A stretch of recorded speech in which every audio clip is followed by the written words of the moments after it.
First-degree murder charges filed against the suspect from a weekend stabbing. Elvira Langkiet died from her injuries last night. Police found her Saturday morning in the 800 block of South Fern. 24-year-old Isaiah Langkiet is charged and due back in court on September 15th. All right, peace and blessings. Peace and blessings. All praises due to the Most High.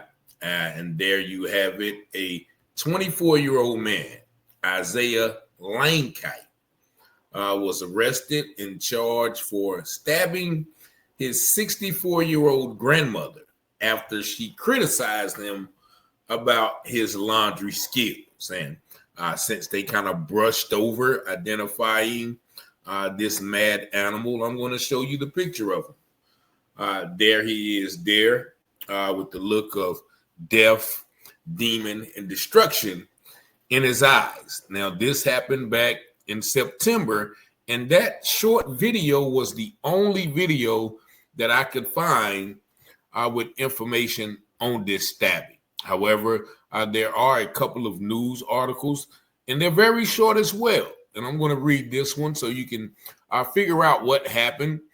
It says a 64-year-old woman was stabbed on Saturday, has died, and a family member is charged with her murder. Sedgwick County court records show 24-year-old Isaiah Langkiet is charged with intentional and premeditated first-degree murder in the death of 64-year-old Elvira Langkiet, which police confirmed Thursday the victim has died. Isaiah Langkiet was initially booked Saturday for attempted second-degree murder, violation of a protective order, and 2 counts of domestic battery. Police officers responded just before 9 a.m. to the report of a cutting in the 800 block of South Fern near Kellogg and Seneca. Officer Rick Pena said arriving officers contacted and arrested a 24-year-old man who allegedly stabbed a 64-year-old family member and caused serious injury. And that's it. That's all that article has to say about this horrific incident. Now, another article gives a little more details, and I'll go over that real quick. Affidavit states Langkiet admitted to grabbing a kitchen knife and stabbing his grandmother in the neck. Isaiah Langkiet told police his 64-year-old grandmother's criticism made him angry, and he slapped her with an open palm. Once she fell, the document said that he stabbed her in the neck again and left the home without helping her. When officers arrived, Elvira was laying in a pool of blood on the kitchen floor, bleeding profusely with near-fatal wounds. Elvira was still able to communicate, and she told police that her grandson had demons and voices in his head that tell him what to do. She claimed that Langkiet made several statements about wanting to go back to jail. Elvira was initially expected to survive, but she refused further medical treatment, though she was alert, talking, and eating after the stabbing. Her condition worsened due to an underlying lung disease. Doctors told police that because Elvira's lungs were unable to function properly, she was unable to cough up liquids, causing a drowning effect. Elvira died at St. Francis Hospital on September the 3rd, 3 days after the stabbing. And so that is the brief summary. Like I said, there was not a lot of information about this heinous crime. And mind you, this happened in September, and these articles are from like October. And so evidently the Wichita police, Wichita, Kansas, which is, one of those Midwest towns, and Kansas has, had a lot of this spike in white violence lately. So even in death, though, even as she was on her dying bed, this loving grandmother still tried to protect her grandson, who she said, well, he hears voices and the demons tell him what to do. So it wasn't his fault, right? Even though he was already under a protective order and wasn't probably supposed to be around the grandmother. Nevertheless, where were his parents?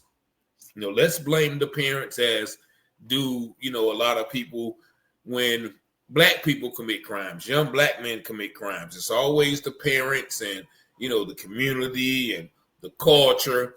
So I would like to ask, where are his parents? And why was he staying with his grandmother? Were his parents unfit? Were they on D-rugs? Were they incarcerated? Not very much is known because it's not examined as meticulously when black people commit crimes. You read the articles with me. It took us about 30 seconds to read each article, but there is no outrage of violence and violence in the community, and we got to stop this violence against the elderly, and none of that. He just, another white kid kills his parents or his grandparents, and that is a phenomenon. Like, no matter how bad it gets, black kids are not killing their parents. I don't know what it is, or their grandparents. So I don't know what it is with the white constituency. Maybe y'all can tell me what is it. Once again, I always hark back to the violence that has been perpetrated in America often returns on those families. We all know about the history of those Midwest and Southern states. Kansas is one of them, where, there's been a lot of violence committed by white families against black families. So sooner or later, that violence has to return. The law of reciprocation, karma, the law of sowing and reaping, however you want to catalog that as. But nevertheless, this is another example I wanted to share, because when we talk about violence in America, it is often overlooked of the violence that white people commit. Now, I don't know how much this is true. I think it was Jasmine Crockett say, contrary to popular opinion, 80% of the violent crimes in America are committed by white people. And she used the word white supremacy. So I don't know. I have not looked up that particular statistic, but I know there is a lot of violence in the white communities, as I've been highlighting for the past few weeks. And a lot of times that violence doesn't get pinpointed, sensationalized, or advertised as much as black violence does. So this is, once again, 24-year-old Isaiah Langkiet killed his 64-year-old grandmother, Elvira Langkiet. And, the scripture says, honor thy mother and father, so that thy days may be long on the earth. This killer evidently didn't have the capacity to do so, especially respecting the elders. But y'all let me know what y'all think about this act of violence in the comments. Y'all see the number 919-587-7782. And of course, you see the shirt from my brother, CG from LA. I am black and I did not kill Charlie Kirk, in which this video proves that a lot of the violence in America is perpetrated by whites on whites. So the black on black crime moniker fails in comparison to the white on white crime moniker. But y'all let me know what y'all think. Please subscribe to the video to help this channel grow. But I thank you for watching, liking, sharing, and subscribing to the channel. And as always, I pray peace and blessings. The scripture says all things that are hidden shall be revealed, and those things done in secret shall be exposed on the mountaintop. Let's go, Rich. Let's go. You watching Telehouse Publishing, breaking news coverage. Give you the truth before fake news throw mud in it. Before the jury decide and the judge discover it, you should tune in to Telehouse Publishing. Telehouse Publishing, breaking news coverage. The propaganda grammar, don't believe none of it. Before the jury decide and the judge discover it, you should tune in to Telehouse Publishing. Who keep the people informed? Stories abroad from literary work, where the narrative's wrong. The research is always on point, the commentary is hard. It's Rich Teller raising the bar. Follow along, shout out to FBA, still FTP, big up NFAC, and all my black families. It's three sides to all stories, which one you gon' believe? We run down on the false prophets when they come to deceive. 100% urban world news, current events. We don't like them lies.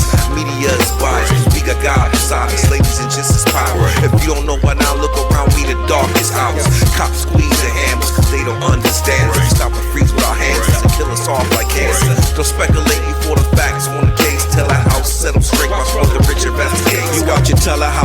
Publishing, breaking news coverage.